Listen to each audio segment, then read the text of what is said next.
মামু টাকা দিক আর না দিক, আমাকে তো শপিং করতেই হবে। তাও মামুর ভাগ্নে জামাইয়ের জন্মদিন বলে কথা, তাকে আমি এই পর্যন্ত 20 বছরে কখনোই 20টা জন্মদিনে কিছু না দিয়ে থাকতে পারিনি। হাত খালি থাকুক বা ভরা থাকুক, কলেজ টিফিনের টাকা বাঁচিয়ে হোক বা ইউনিভার্সিটি খরচ বাঁচিয়ে হোক, তাকে আমি সর্বদা জন্মদিনে একটা না একটা কিছু কিন্তু গিফট করেছি, এবং সেটা অবশ্যই ব্র্যান্ডের শার্ট। তার ক্যারসাই মনসুন ছাড়া কখনোই সে শার্ট পরে না। ডে বাই ডে সেটা একটা থেকে দুইটাতেও হয়ে গিয়েছে। অনেক সময় এখন তো ইল্লিন ছাড়া পাঞ্জাবি তাকে আমি দেই না।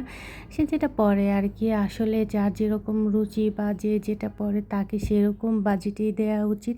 আমার সাথে কতটুকু আছে সেদিকে আসলে খেয়াল করা উচিত না। যদিও মানে গিফট তো গিফটই, এটা আসলে কথা না। অনেকে আমরা বলে থাকি গিফট তো গিফটই, সেটা কম দামি হোক বা বেশি দামি হোক। এখন আমার কথা হচ্ছে, আমি একটা গিফট করলাম, সে যদি সেটা না পড়তে পারলো তাহলে তো হয় না, তাই না? তো তিনি যেরকম বা যে ব্র্যান্ডের জিনিস পরতে পছন্দ করে, তাকে আমি গত 20 বছর সেই ব্র্যান্ডের জিনিসই দিয়ে এসেছি। হাতে টাকা থাক বা না থাক সেটা খেয়াল করিনি। নিজের পকেট খরচ বাঁচিয়ে, টিফিন খরচ বাঁচিয়ে বা ভার্সিটি খরচ বাঁচিয়ে হলেও আমি কিন্তু তাকে একটা গিফট করেছি তার জন্মদিনে। তো এবারও কিন্তু তার ব্যতিক্রম হলো না। এই যে শরীরটা একদমই ভালো ছিল না, তারপরও রাত্রিবেলা বের হয়ে গিয়েছিলাম ছোটো ছেলেটাকে নিয়ে, যে চলো বাবা বের হবো। তো ছেলে বলছিল, আম্মু কোথায় যাব, তোমার তো আর্নিং টার্নিং নাই, তুমি কি দিয়ে কিনবা? মামু নাকি তোমাকে 2-1 টাকা দিচ্ছে, ঈদের সালামির মতো। নতুন টাকা যেরকম মামুরা তার ভাগ্নিদের দেয়, ঠিক সেই রকমই 2-1 টাকা সালামি দিচ্ছে আমাদের মামু তার ভাগ্নিদের। ভাগ্নি জামাইয়ের জন্মদিন, সে ব্যাপারে মামুর কোনো খেয়াল নেই। মামু আসলে ইদানিং একেবারেই বেশি বেহিশিবি কাজকর্ম করছে, কখন কাকে কী বলতে হবে সেটাও বুঝতে পারতেছে না। ভাগ্নিদের বলতেছে তুমি ফায়ার, তুমি আগুন। এইসব আসলে একদম বলা উচিত না মামু। এই যে দেখো, তোমার ভাগ্নি বোরখা পরে শপিং করতে চলে আসছে, এখনও অতটা স্মার্ট হইতে পারি নাই, ফুললি কাভার করে বের হই। যাই হোক, নিজে একটু পর্দা করতে পছন্দ করি, নিজের ঢোল নিজে পিটাই। নিজের সম্পর্কে নিজে না বললে আসলে কে বলে দিবে বলো মামু?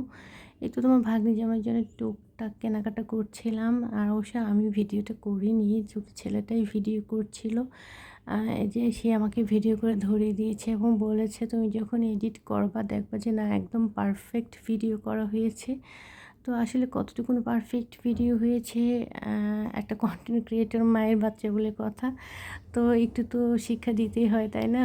এদিক থেকেও শিক্ষা দিচ্ছি যে একটু ক্যামেরা ধরা শিখুক, ভিডিওটা করা শিখুক আর কি। যদি সে বলেছিল এডিটটাও সেই করে দিবে, তা আর আমি করতে দেইনি, নিজেই করে নিলাম আর কি। এডিটিংয়েও আমি অতটা পারফেক্ট না, যাই হোক এটুকুন তো করতেই হয়, যেহেতু মামুকে ভিডিও দিতেই হবে। রেগুলারিটি মেনটেন করি না করি, টুকটাক ভিডিও ছবি দিয়েই যাচ্ছি। আসলে বছরের শেষ, বাচ্চাদের ফাইনাল পরীক্ষা, অনেকটাই ব্যস্ততা। তো আর কি করা, মাঝে মাঝে একটু ঢুঁ মারি। আর যারা যারা আসেন আমার পোস্টে, আসলে শুধুমাত্র তাদের পোস্টে যাচ্ছি। সব মানে গত কয়েকদিন যাবৎ একেবারে গণহারে যে সবার ভিডিওতে যাওয়া তা যাচ্ছি না। যারা কেবলমাত্র আমাকে সাপোর্ট করছে তাদের পাশে আমি আছি, কারণ এই বাইরে আসলে খুব একটা বেশি এই মুহূর্তে সম্ভব না। কারণ বাচ্চাদের ফাইনাল পরীক্ষা, অনেক বেশি শ্রম দিতে হচ্ছে তাদের পিছনে। এমনিতেও সারা বছর তো শ্রম দিতেই হয়, কারণ অ্যাট ফার্স্ট আমার বাচ্চা প্রায়োরিটি। সেখানে যেহেতু সেরকম কোনো বাইরের চাকরি করি না বাচ্চাদের জন্যেই, সেহেতু এই মামুকে সময় দিতে যে বাচ্চাদের পড়াশোনায় ঘাটতি করব সেরকমটাও তো একদম মেনে নেওয়া যায় না, তাই না?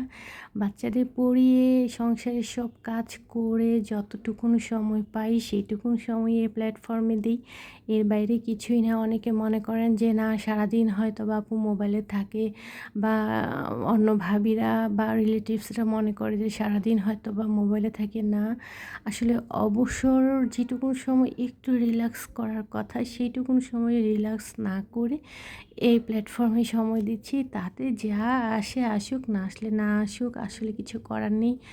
যে এখান থেকে ইনকাম করে খেতে হয়, ভাত চাল ডাল কিনতে হয় এমনটা তো না। সেটা সেই পুরো দায়িত্বটাই আসলে হাজবেন্ড পালন করছে। আল্লাহ তার সহায় হন, তার নেক হায়াত দান করুন। আজকে তার জন্মদিন, অনেক বেশি শুভকামনা রইল তার জন্যে।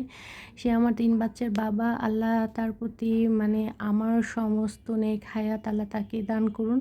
তিনি যেন আমার বাচ্চাদের পাশে শেষ দিন পর্যন্ত থাকতে পারে। আমি কতটুকুন করতে পারবো বা না পারবো জানি না। আমার প্রতি টোটালি কোনো আস্থা নেই। বাট তিনি বাবা হিসেবে পারফেক্ট। তিনি সবকিছু পারবেন। তার জন্য সবসময়ই শুভকামনা এবং দোয়া করি আল্লাহ তার নেক হায়াত দারাজ করুক, তার আয় রোজগারে বরকত দান করুক, তার কোনো ঋণ থাকলে সেগুলো থেকে তাকে মুক্তি দান করুক।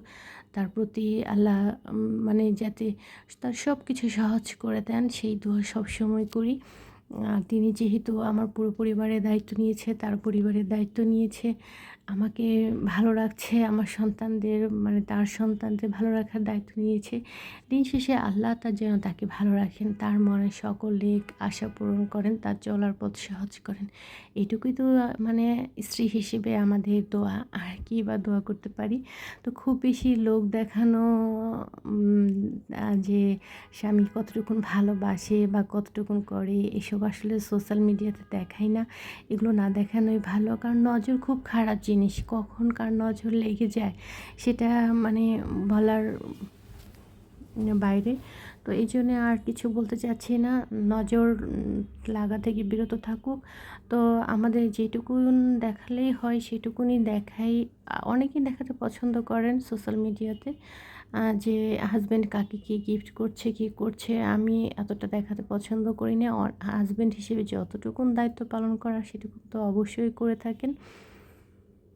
আর কি বলবো বলেন, দিন শেষে না প্রতিদিনই বলি তিনি যথেষ্টই দায়িত্বশীল তার সন্তানদের প্রতি, সে সাথে তার ফ্যামিলি, আদার্স মেম্বার, তার মধ্যে তো আমি অবশ্যই আছি।